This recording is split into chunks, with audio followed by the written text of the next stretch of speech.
फैगौ समाव नांगालनि सावगारिखौ लाना रावबो इलेक्शन गेलेनाय नंला।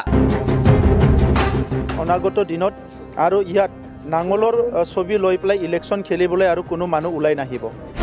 फैगौ इलेक्शन समाव नांगालनि सावगारि लानानै कन्टेस्ट खालामनो मानसि लेंहरनो गोनां जागोन। দেখিবলৈ পাব যে নেক্সট ইলেকশন বিলাকত আৰু নাঙলৰ ছবি লৈ কন্টেষ্ট কৰিবলৈ মানুহ মাতিব লাগিব, কোনো টিকেট বিচাৰি নাহিব। 17 बोसोर गोहोआव थानायनि उनाव हाग्रामा महिलारिया सुबुंफोरनि अननायखौ हमथानो हायाखैमोन, जायनि जाहोनाव सुबुंफोरा नांगालनि सावगारिखौ लाना फैगौ बिसायख'थियाव बाहागो लानाय नंला। बिजनियाव दिनै बिसायख'थि मावख' बेखेवनाय हाबाफारियाव बाहागो लानानै बिटिआरनि गाहाय मावफुंगिरि प्रमद बर'आ बिपिएफ दोलोखौ थांखिनानै खौरांगिरिनि सिगाङाव राजखान्थियारि रावजों गोख्रोङै गाग्लोबदों। आरोबाव बिथाङा खौरां बिजोङाव मा फोरमायबावदों फै मिथिना लानि। নাই जादू বুলি একো নাই। আগৰ সময় আৰু এতিয়াৰ সময় যদি আপোনালোকে বিশ্লেষণ কৰে তাতে ক্লিয়াৰ হ'ব। আগত যিটো বিটিআৰ আছিলে এটা হিংসাৰ পৰিৱেশ, মানুহৰ মাজত ঘৃণা ভয় শংকাৰ এটা বিটিচি আছিলে। আজিৰ সময়ত আপোনালোকে দেখিছে মৰম স্নেহ ভাল এটা পৰিৱেশ, সকলো শান্তি নিৰাপত্তা এটা বিটিআৰ।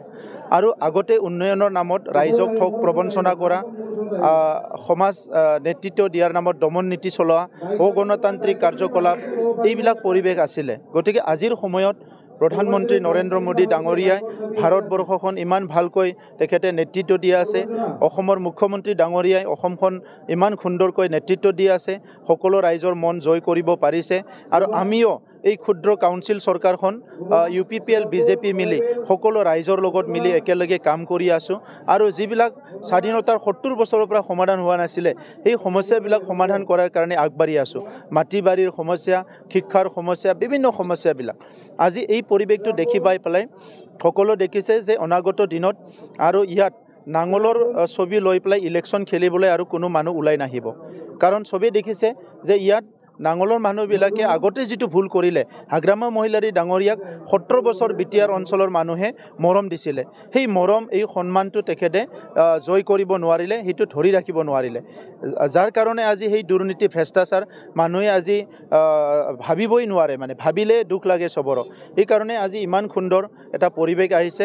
BPFৰ আধা মানুহ BJPলৈ গুচি গ'ল, আধা মানুহ আমালৈ গুচি আহিল, আৰু যিখিনি মানুহ বাকী আছে এজন দুজন হাগ্ৰামা মহিলাৰীৰ লগত উঠা বহা খাওয়া লোৱা দুজনমান আছে, তেখেতসকলে হয়তো তেখেতৰ লগত থাকিব।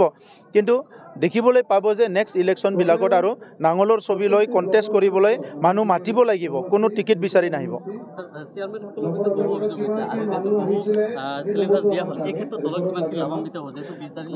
বহুত লাভ হ'ব। এইটো চেয়াৰমেনসকলে কাম কৰি আছে, কাম নকৰা নহয়।